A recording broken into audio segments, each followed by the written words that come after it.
Halo teman-teman semua, selamat datang kembali di channel saya dan bertemu lagi dengan saya di channel Toga ini ya. Oke, kemarin itu kita udah membahas tentang apa itu tanaman toga, tanaman toga yang dimanfaatkan rimpangnya. Habis itu ada juga yang sampai dengan tanaman hias ya. Dan untuk saat ini kita masih membahas pastinya tanaman toga, hanya saja ini tanamannya saya yakin teman-teman semua pasti sudah banyak yang mengerti, sudah sering kita konsumsi, tapi belum tentu semua manfaat tersebut kita ketahui dan bagaimana cara mengolahnya ya. Oke, ini kita langsung saja ke tanaman yang pertama. Ini tanaman pertama saya yakin pasti banyak yang sudah tahu, dan saya yakin hampir semua dari teman-teman pasti tahu, yaitu tanaman kangkung. Nah ini kan kangkung ini kan banyak banget ya untuk konsumsi sehari-hari sebagai sayur dan lain sebagainya. Tapi teman-teman tahu nggak manfaatnya dari kangkung ini apa aja gitu loh ya. Di sini sudah ada 10 manfaat tentang kangkung ya. Khasiatnya, oke, kita langsung saja. Yang pertama, mencegah anemia. Nah ini manfaat pertama dari kangkung bagi kesehatan tubuh, yakni dapat mencegah anemia. Anemia adalah salah satu jenis penyakit kekurangan sel darah merah. Oleh karena itu, kangkung dapat dijadikan solusi dalam mencegah adanya anemia tersebut. Nah ini untuk kandungan yang pertama. Kandungan dari kangkung yang dapat untuk mencegah anemia ini ada fosfor dan zat besi. Dan selain itu, tanaman kangkung ini kalau kita konsumsi ini juga ikut menyuplai asupan oksigen dan juga zat gizi yang optimal bagi organ dan sel di dalam tubuh kita. Nah, untuk zat besi ini akan merangsang produksi sel darah merah di dalam tubuh kita gitu ya. Dan ini untuk efek yang maksimal kalau kita memang mau mendapatkan efek dari khasiat kangkung ini, kalau bisa diusahakan kita mengonsumsi kangkung yang masih muda, jadi belum yang terlalu tua ya, karena kalau semakin tua nanti efeknya agak kurang dikit gitu ya. Jadi kurang maksimal nanti untuk kandungan zat besinya. Nah sekarang kita lanjut ke manfaat dari kangkung yang kedua, yaitu untuk mengatasi penyakit kuning. Penyakit kuning dapat diatasi dengan mengonsumsi kangkung. Kangkung dapat dimanfaatkan sebagai pengobatan ayurvedik pada penyakit kuning dan masalah hati.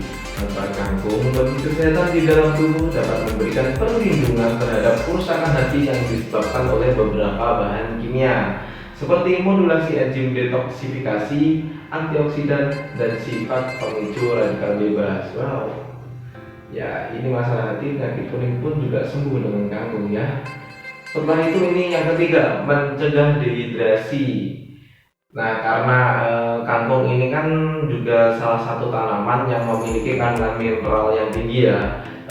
Maka dari itu tidak heran kalau ini dapat mencegah dehidrasi, karena ini kandungan mineral dari natrium dan kalium di dalam kangkung ini dapat menjaga keseimbangan cairan dan juga kadar elektrolit di dalam tubuh kita. Nah, kangkung itu kan sebetulnya bisa dipakai sayur gitu ya, dan lain sebagainya, kita masak gitu. Dan ternyata dehidrasi pun juga sembuh. Apakah ini yang menyebabkan kangkung rasanya jadi seger gitu ya kalau kita masak? Apakah karena ini juga rasanya waktu kita makan kangkung itu wah enak banget gitu kan, seger gitu rasanya? Atau karena kangkung dan kalium ini bisa teman-teman cek sendiri ya. Yang keempat, untuk menurunkan kolesterol. Nah untuk manfaat kangkung yang selanjutnya ini dapat menurunkan penyakit kolesterol. Kangkung dapat dijadikan pilihan untuk membantu dalam menurunkan kolesterol hingga berat badan secara alami. Hal ini telah dibuktikan pada suatu studi penelitian bahwa kangkung dapat menurunkan kadar kolesterol di dalam tubuh secara alami. Nah, ini untuk informasinya saya ambil dari Gramedia ya. Dan ini Gramedia juga memberikan salah satu rekomendasi buku tentang bagaimana ini bukunya namanya buku cara jitu mengatasi kolesterol. Nah ini ternyata kangkung juga dimasukkan dalam buku tersebut. Karena apa itu nanti bisa dicek sendiri ya di bukunya. Oke, sekarang yang kelima ini untuk mencegah radikal bebas. Kangkung dipercaya dapat dimanfaatkan untuk mencegah adanya radikal bebas di dalam tubuh. Radikal bebas dan sel-sel yang mengendap di dalam tubuh manusia dapat dihancurkan dengan banyak mengonsumsi kangkung. Nah ini ya, radikal bebas juga dapat tercegah dengan kita mengonsumsi kangkung ini. Nah dari kemarin itu untuk video yang kemarin kita kan juga udah bikin ya, beberapa tanaman itu ternyata rata-rata dari mereka itu memang mencegah radikal bebas. Itu kalau kita mengonsumsinya dengan secara teratur dan juga dalam porsi yang cukup ya, jadi tidak kurang dan juga tidak lebih. Untuk kandungannya ini vitamin C dan antioksidan pada kangkung dapat membantu dalam menyerap racun dan membuangnya dari tubuh. Cukup dengan merebus atau mengukus kangkung tersebut saat ingin mengonsumsinya sebagai pilihan menu sehari-hari hingga racun di dalamnya dapat diserap dan dibersihkan dengan baik. Nah itu ya, cuma direbus ataupun dikukus dalam ribet gitu ya. Simpel kalau kita mau mengonsumsinya. Ini yang keenam, menjaga sistem kekebalan tubuh. Kangkung memiliki kandungan serat dan kaya akan vitamin C. Salah satu vitamin ini memegang peranan yang penting dalam menjaga fungsi sistem kekebalan tubuh.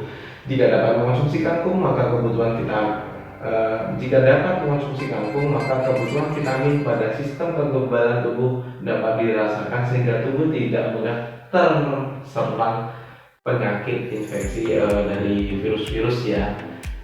Kekebalan tubuh itu suatu hal yang sangat penting banget bagi kita. Oke, dari kemarin juga udah kita jelaskan ya kalau kekebalan tubuh itu penting. Nah habis itu juga seperti kelancaran metabolisme dan sebagainya itu penting untuk kita, karena kalau kita sakit siapa juga kan yang susah gitu. Kalau kita mau melakukan kegiatan sehari-hari deh gitu kan, mau masak, mau bersih-bersih rumah, ataupun mungkin mau bekerja, mau bersekolah, kalau kesehatan tubuh kurang fit tubuh kita, pastinya kita kan juga kurang maksimal ya dalam menjalani kehidupan sehari-hari kita itu tadi. Nah oke, selanjutnya ini yang ketujuh, melancarkan sistem pencernaan. Nah, manfaat kangkung bagi kesehatan dalam tubuh ya ini dapat melancarkan sistem pencernaan atau mengatasi sembelit. Hal ini dikarenakan kandungan serat pada kangkung yang cukup tinggi. Dengan demikian, kangkung dapat membantu melancarkan proses pada sistem pencernaan secara alami.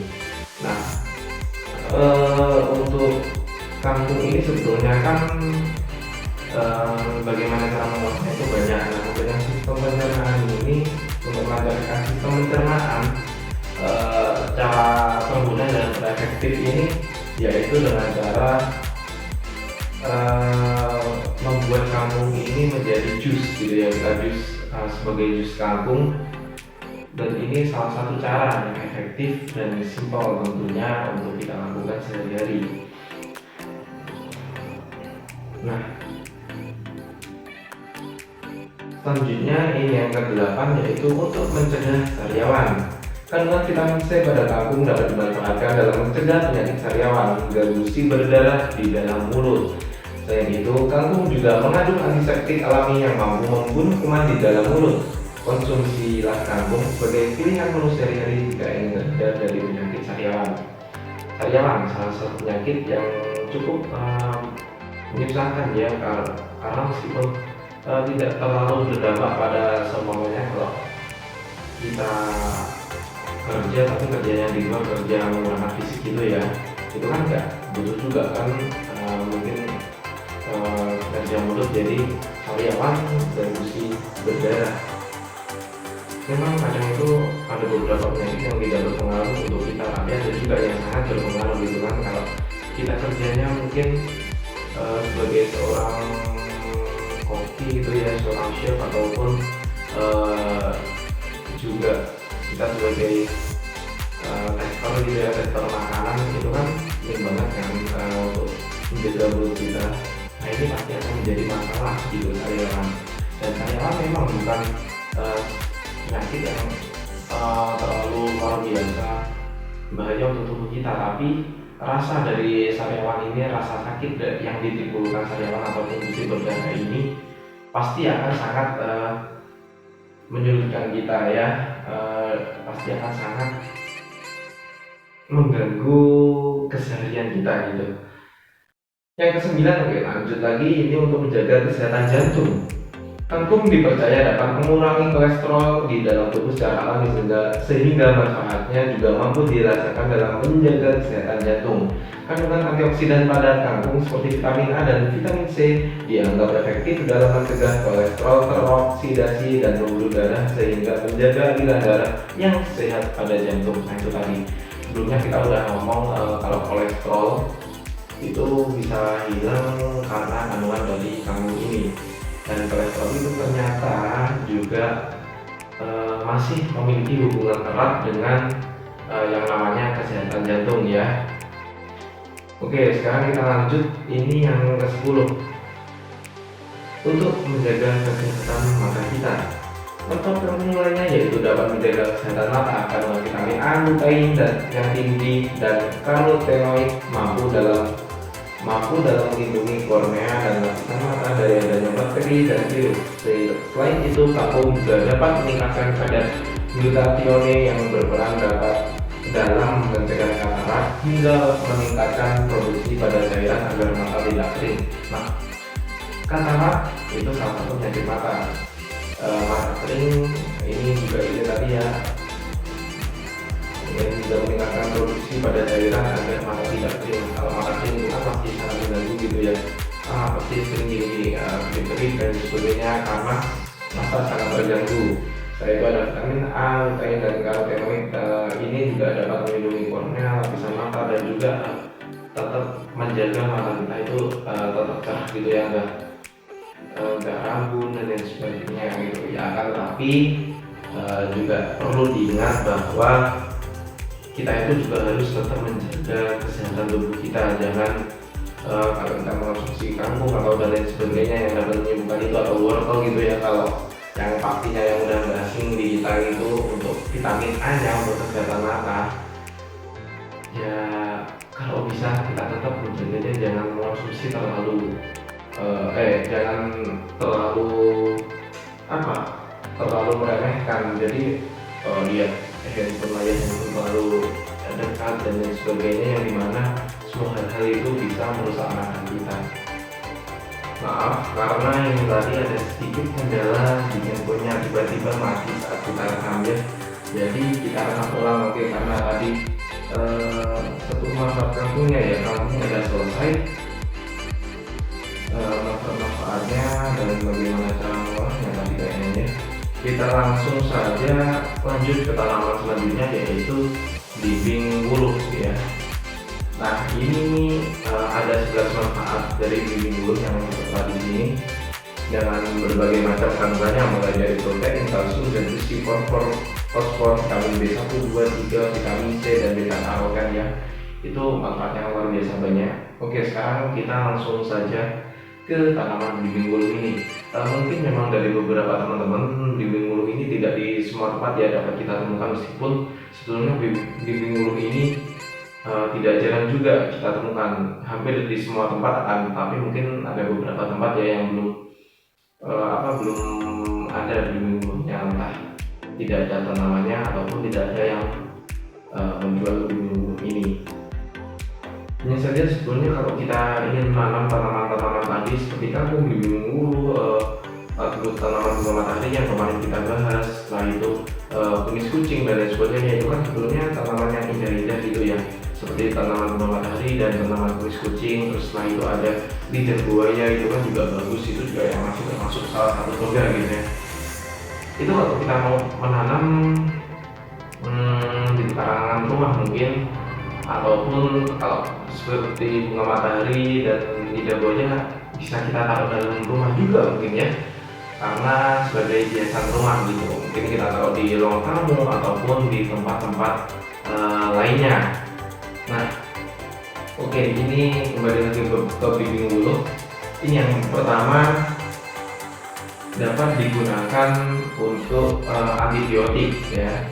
Getah dari daun dan batang muda bimbing wuluh biasa digunakan sebagai obat tradisional. Ini digunakan untuk mengurangi bengkak, gatal rematik dan gigitan serangga.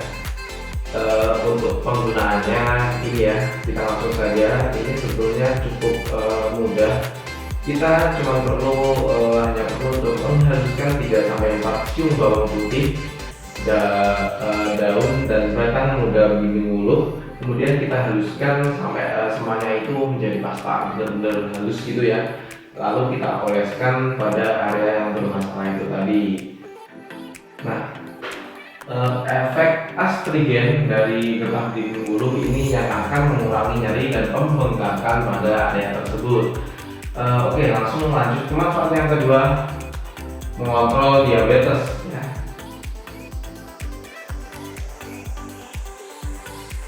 Belimbing wuluh dapat membantu menjaga kadar gula dalam darah. Ini karena kandungan serat dan flavonoid pada belimbing wuluh ini dapat mencegah lonjakan kadar glukosa darah yang secara tiba-tiba setelah kita makan.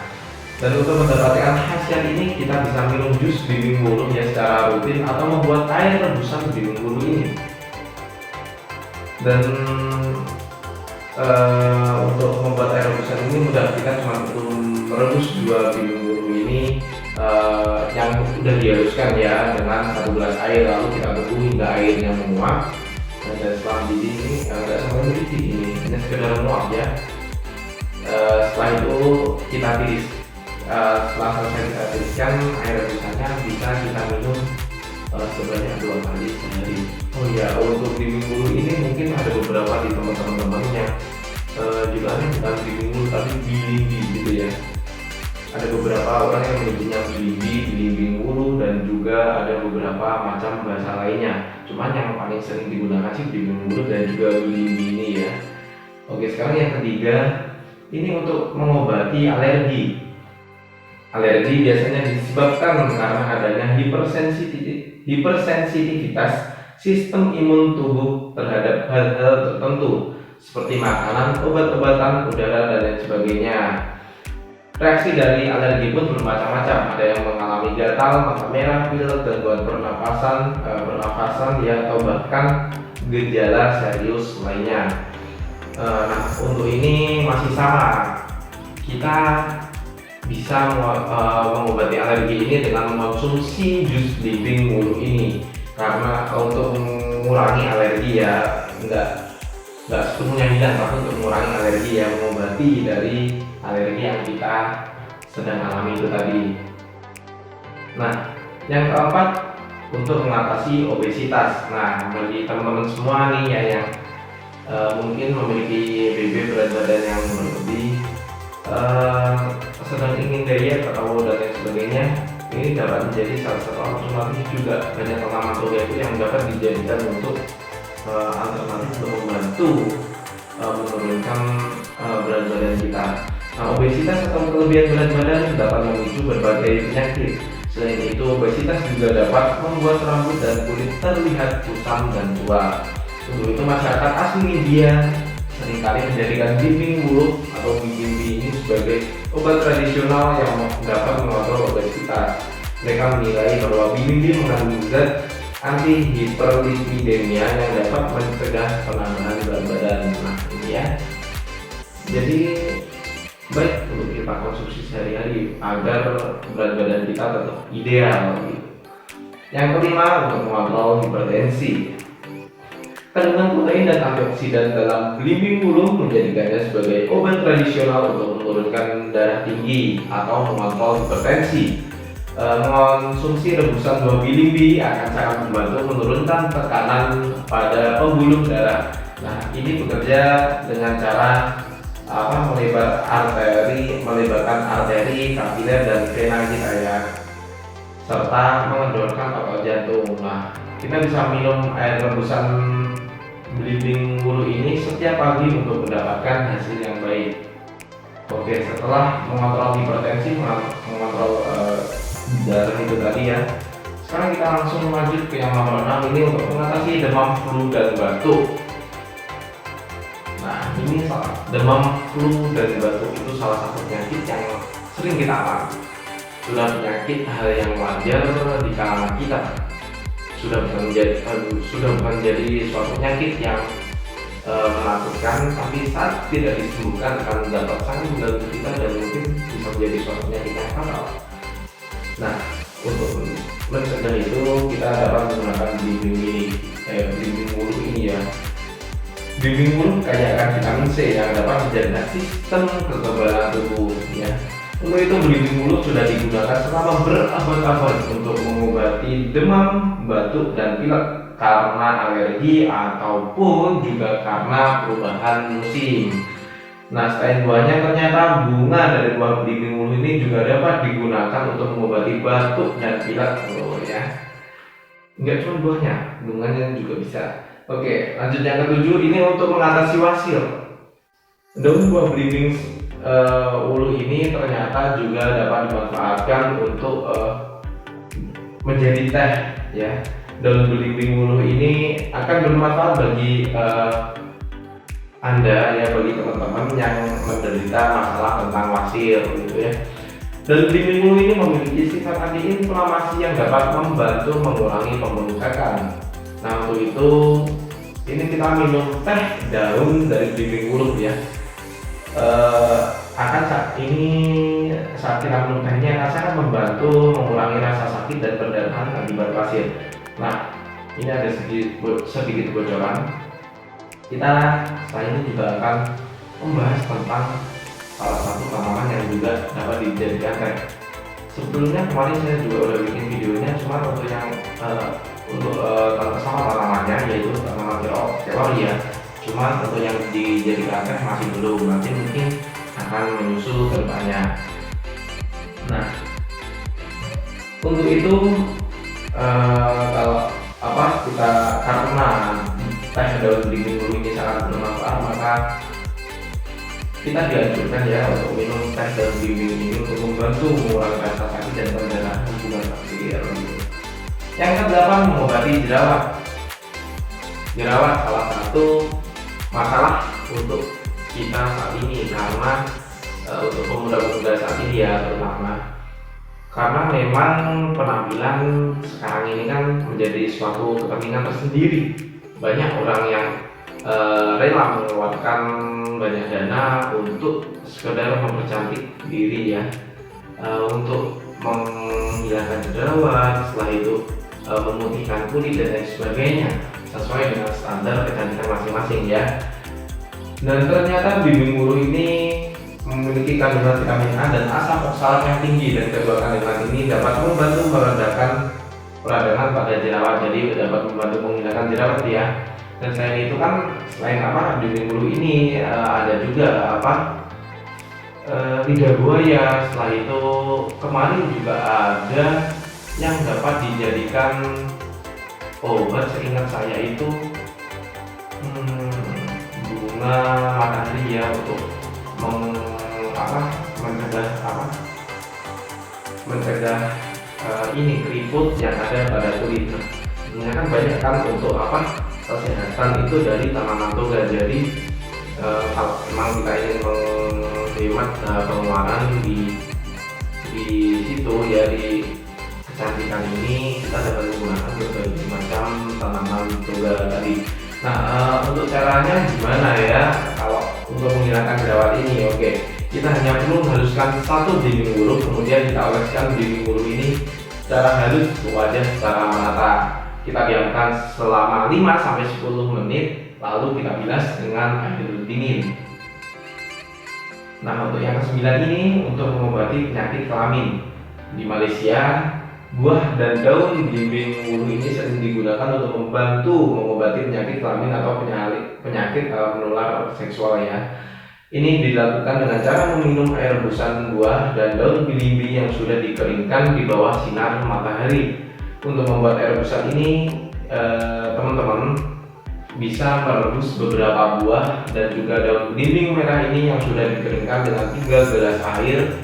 Kemudian kita tunggu sampai airnya menguap. dan setelah itu kita bisa meminum air rebusan ini sebanyak 2 kali sehari.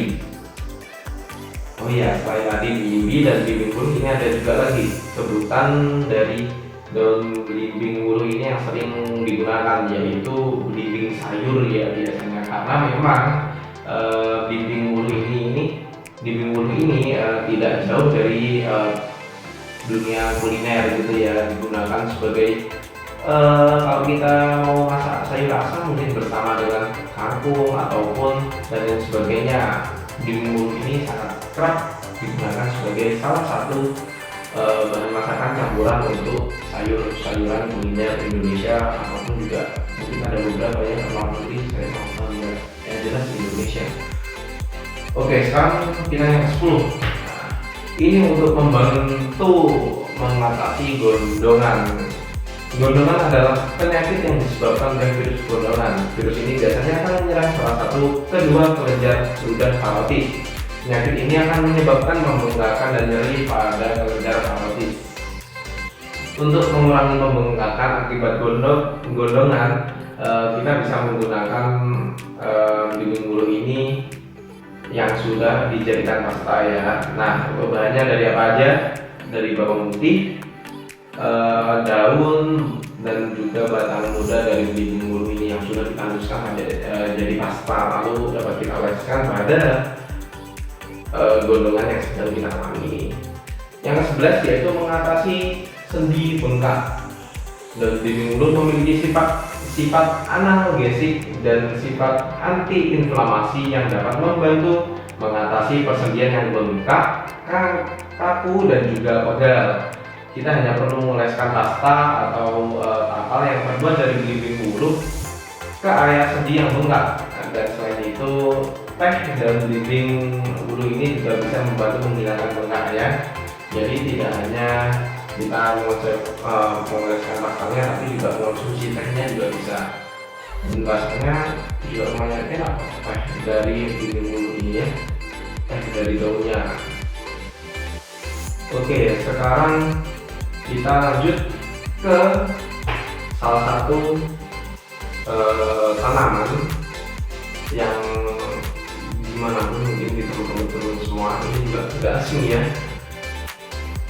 Ini tanaman ini namanya seledri. Ini sering dijadikan sebagai campuran sayur-sayuran ataupun juga makanan-makanan ringan, jajanan dan lain sebagainya. Nah, seledri ini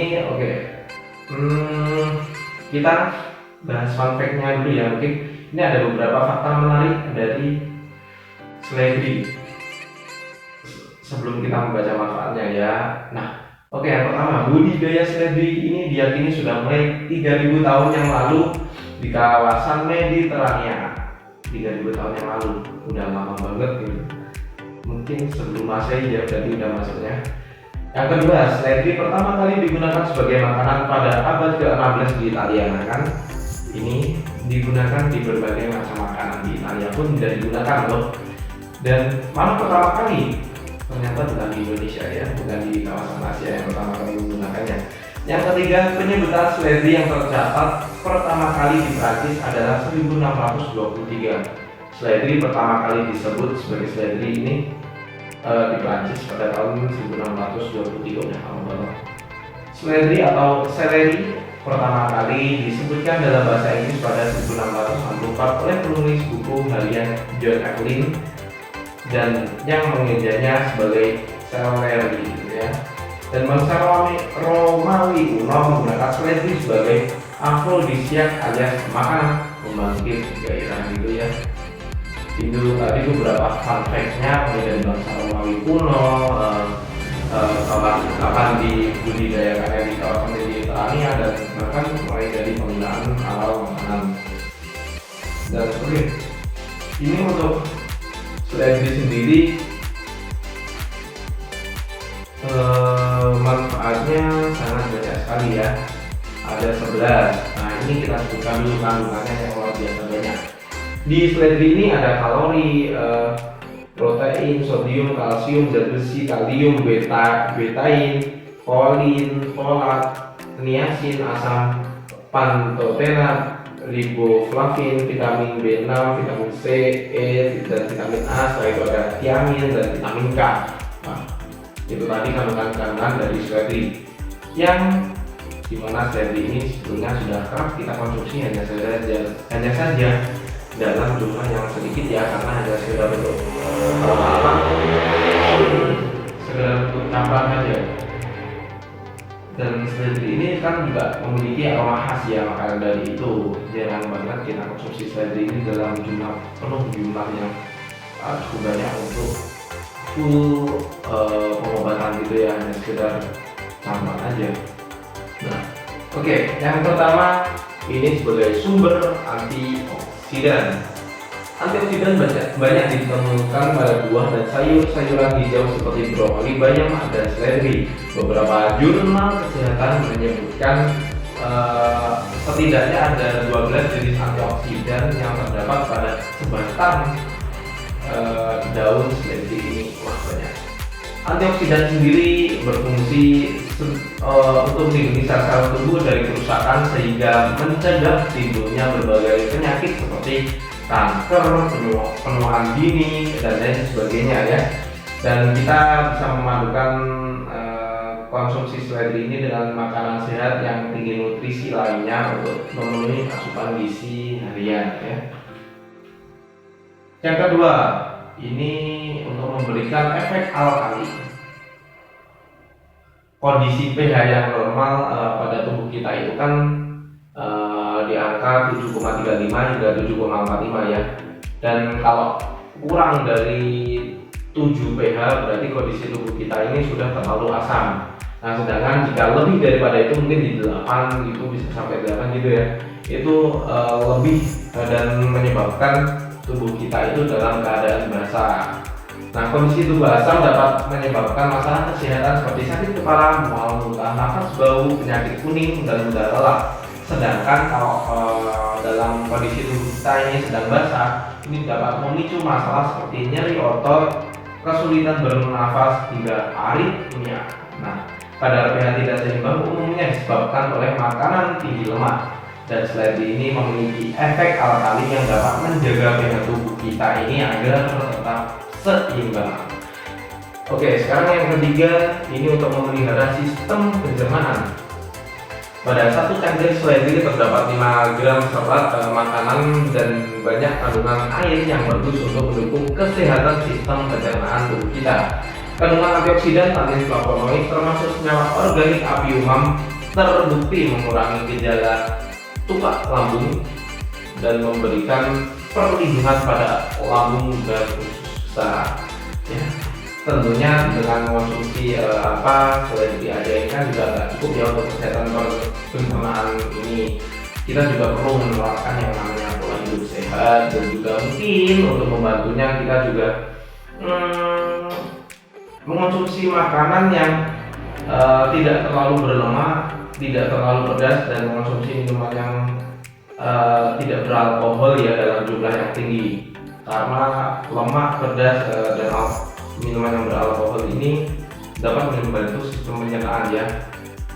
Itu tadi untuk makanan, pola hidup, dan seledri. Hubungannya seledri dengan sistem pencernaan tadi ya, untuk memperbaikinya.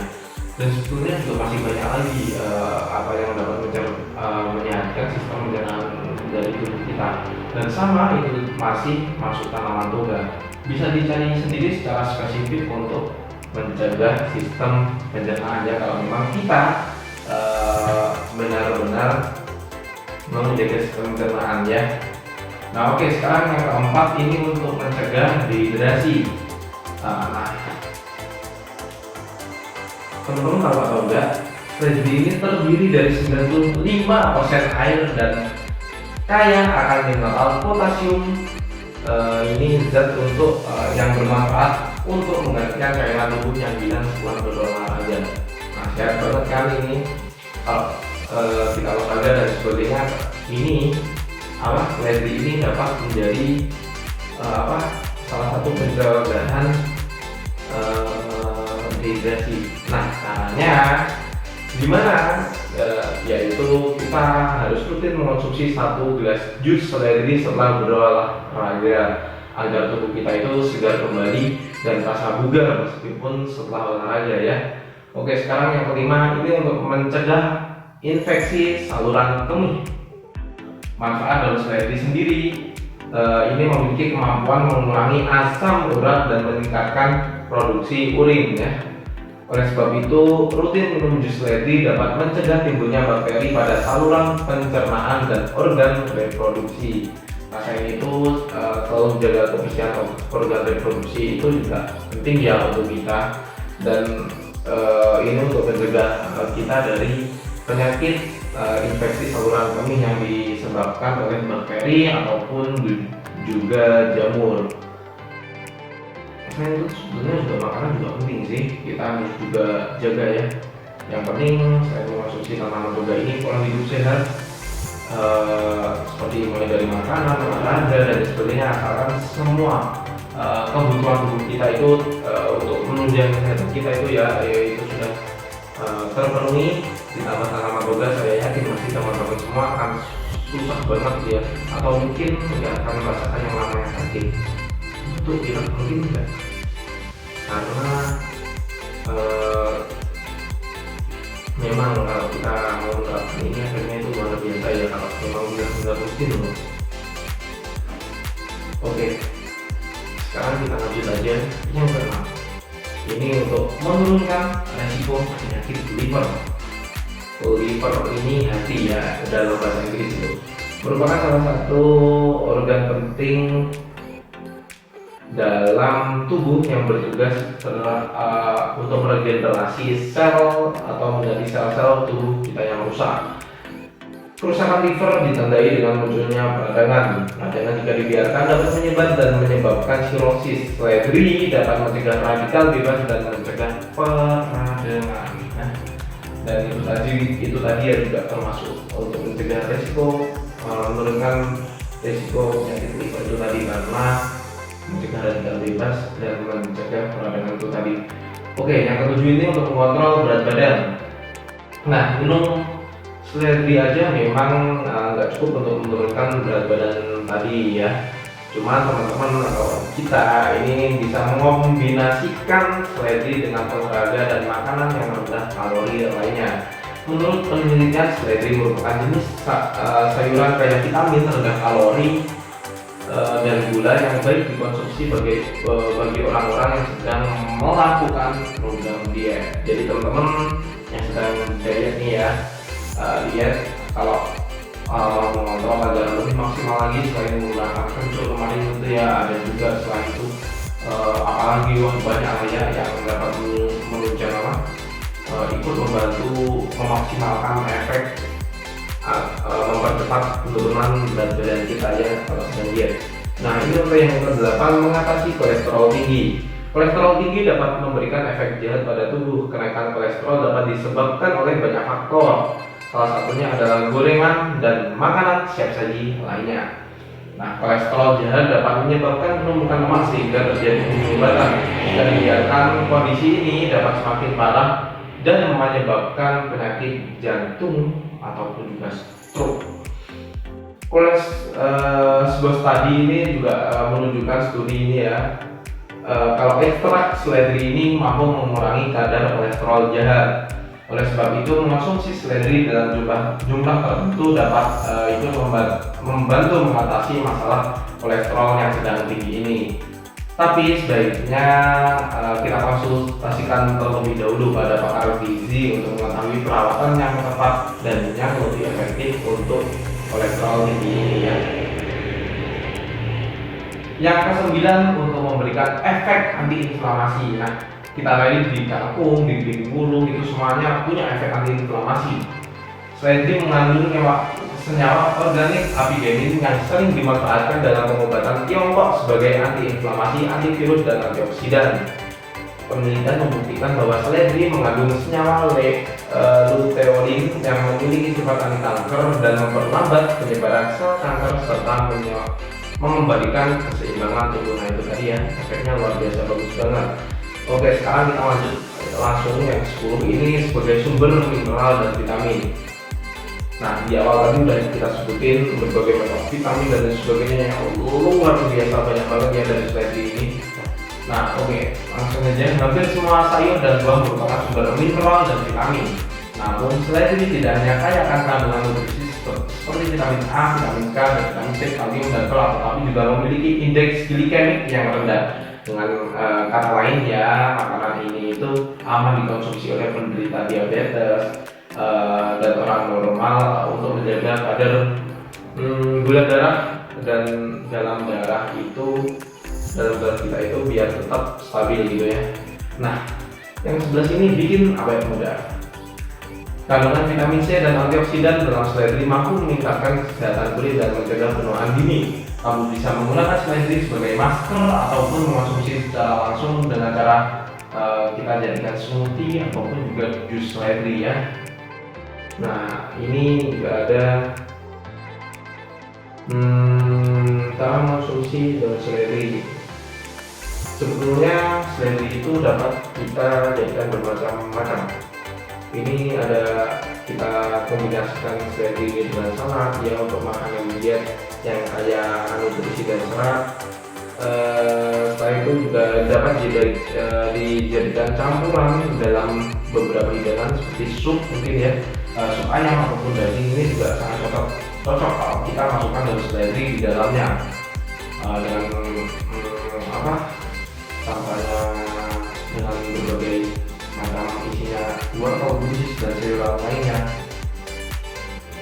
Terus kita kasih seledri, ini akan sangat membantu rasa dan juga efeknya pasti untuk kebaikan tubuh kita akan jauh lebih baik. Tapi kalau kita mau bikin sup kayak gitu ya disarankan kalau kemasannya itu jangan terlalu lama. Mungkin dari sayur-sayurnya itu akan sedikit rasa lebih kuat ya, lebih pekat dari sayurnya.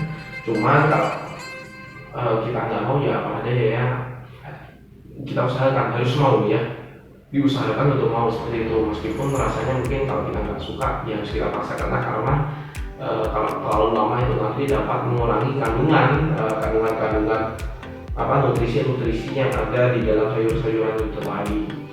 Nah, selain itu seperti yang di atas ini juga dapat digunakan sebagai jus ya. Nah, kalau jus ini sebetulnya nggak cuma kita jus menggunakan seledri doang, tapi kita juga dapat mencampurkannya dengan banyak brokoli atau sayuran-sayuran lain yang memang kita suka. Karena sayuran itu tadi ya, sayuran itu punya efek yang baik untuk tubuh kita. Nah, oke. Sekarang kita yang terakhir, seperti tadi ada bocor, ini daun kelor ya, yang sama-sama seperti daun bimiwul ini juga dapat dijadikan teh. Ini di sini kita punya 20 manfaat daun kelor, mulai dari mencegah diabetes hingga perawatan wajah juga. Tanaman kelor ataupun yang banyak dari kita ini menyebutnya sebagai miracle tree ataupun tanaman ajaib ya. Karena memang tanaman kelor ini punya sejuta manfaat luar biasa banyak sekali kan. Nah, oke, langsung saja kita masuk yang ke khasiatnya yang pertama, yaitu untuk mengobati rematik. Salah satu manfaat daun kelor adalah untuk mengobati rematik. Penggunaan daun kelor dalam pengobatan rematik untuk mengurangi rasa sakit pada sendi dan mengurangi penumpukan asam urat pada sendi, di mana hal tersebut merupakan hal yang penting dalam mengatasi masalah rematik atau asam urat. Manfaat daun kelor ini bisa digunakan untuk rematik, pegel linu, dan juga nyeri ya. Nah, ini tadi selain rematik, pegel linu, nyeri dapat sembuh. Yang kedua, anti kanker. Ekstrak dari daun kelor ini mampu mencegah pertumbuhan dan reproduksi sel-sel kanker. Dan peneliti pun juga menyimpulkan bahwa daun kelor menunjukkan potensi sebagai pencegahan alami untuk kanker. Karena memang di tanaman kelor ini mengandung antioksidan dan potasium ya, yang jumlahnya itu sangat tinggi banget, sehingga membuat daun kelor ini memiliki khasiat untuk memperlambat bahkan menghilangkan kanker pada tubuh kita. Yang ketiga, menurunkan kolesterol dan tekanan darah. Nah, ini salah satu manfaat dari daun kelor yang sebetulnya tidak terduga banget ya, karena teman telur ini apakah iya gitu kan, banyak orang yang masih belum menduga-duga kalau ternyata sudah dapat digunakan. Nah, ini untuk dapat menjaga tekanan darah dan mencegah kolesterol tinggi. Ini semua ini disebabkan karena daun kelor ini ataupun si tanaman ajab ini ya punya kandungan zat hiokarbamate, glikosida dan nitril yang memiliki manfaat untuk menurunkan tekanan darah itu tadi ya. Oke, yang keempat ini untuk mengatasi diabetes. Manfaat dari daun kelor selanjutnya adalah untuk mengatasi diabetes. Daun kelor dapat mengurangi kadar gula dalam darah sehingga menjadi normal. Daun kelor dapat dijadikan sebagai insulin alami untuk mengatasi diabetes, sehingga mengonsumsi sayur daun kelor ini ya, ini bisa mencegah penyakit darah ataupun yang disebut diabetes itu tadi.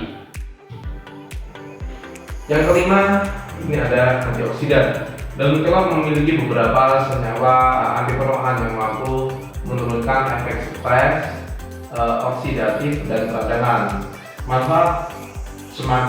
Dari manfaat ini semakin optimal karena adanya senyawa polifenol, vitamin C, beta karoten, quercetin dan asam klorogenat yang terdapat pada daun kelor ini. Senyawa tersebut terkait dengan penurunan resiko untuk penyakit kronis seperti perut, paru-paru, kanker usus besar, diabetes, hipertensi, dan penyakit mata yang diakibatkan faktor usia. Sehat banget kan? Itu tadi udah 5. Ini yang ke-6, yaitu baik untuk mata. Kandungan vitamin A dalam daun kelor bermanfaat untuk melindungi kesehatan mata, baik itu dari mulai mengurangi resiko mata plus minus silinder dan katarak. Daun kelor ini juga baik apabila dikonsumsi oleh pasien diabetes dan bermanfaat menjadikan pandangan mata. Nah, ini ya kalau kita punya kondisi mungkin masalah dengan mata, bisa kita gunakan tanaman kelor ini. Yang ke-7, baik untuk ibu yang sedang menyusui. Daun kelor mengandung protein dan besi, vitamin C. Nah ya, selain itu juga ada unsur flavonoid yang manfaatnya dapat membantu ibu menyusui menghasilkan ASI, air susu ibu ini lebih banyak. Kandungan protein di dalam daun kelor membuat ASI lebih berkualitas. Nah ya, itu tadi ya untuk manfaatnya.